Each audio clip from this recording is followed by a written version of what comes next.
بسم اللہ الرحمن الرحیم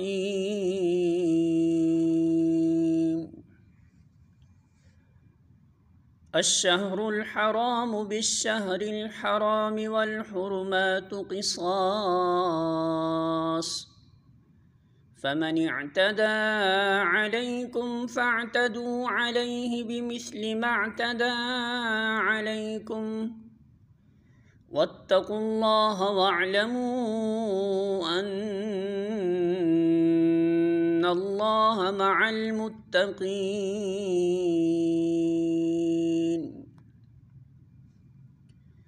سورۃ البقرہ آیت نمبر 194 ترجمہ۔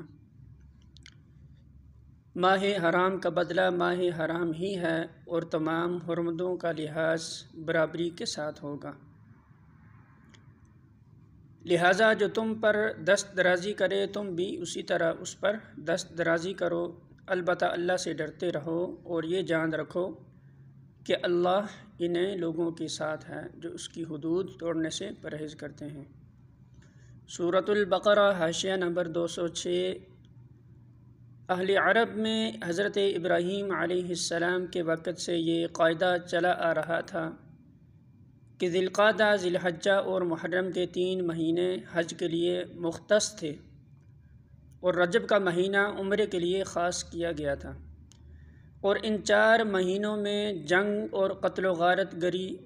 ممنوع تھی تاکہ زائرین کعبہ امن و امان کے ساتھ خدا کے گھر تک جائیں اور اپنے گھروں کو واپس ہو سکیں۔ اسی بنا پر ان مہینوں کو حرام مہینے کہا جاتا ہے، یعنی حرمت والے مہینے۔ آیت کا منشا یہ ہے کہ ماہ حرام کی حرمت کا لحاظ کفار کریں تو مسلمان بھی کریں، اور اگر وہ اس حرمت کو نظر انداز کر کے کسی حرام مہینے میں مسلمانوں پر دست درازی کر گزریں تو پھر مسلمان بھی ماہ حرام میں بدلہ لینے کے مجاز ہیں۔ اس اجازت کی ضرورت خاص طور پر اس وجہ سے پیش آ گئی تھی کہ اہل عرب نے جنگ و جدال اور لوٹ مار کی خاطر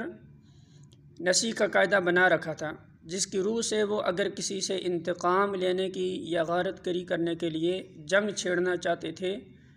تو کسی حرام مہینے میں اس پر چھاپا مار دیتے اور پھر اس مہینے کی جگہ کسی دوسرے حلال مہینے کو حرام کر کے گویا اس حرمت کا بدلہ پورا کر دیتے تھے۔ اسی بنا پر مسلمانوں کے سامنے یہ سوال پیدا ہوا کہ اگر کفار اپنے نسی کے حیلے کو کام میں لا کر کسی حرام مہینے میں جنگی کارروائی کر بیٹھیں تو اس صورت میں کیا کیا جائے؟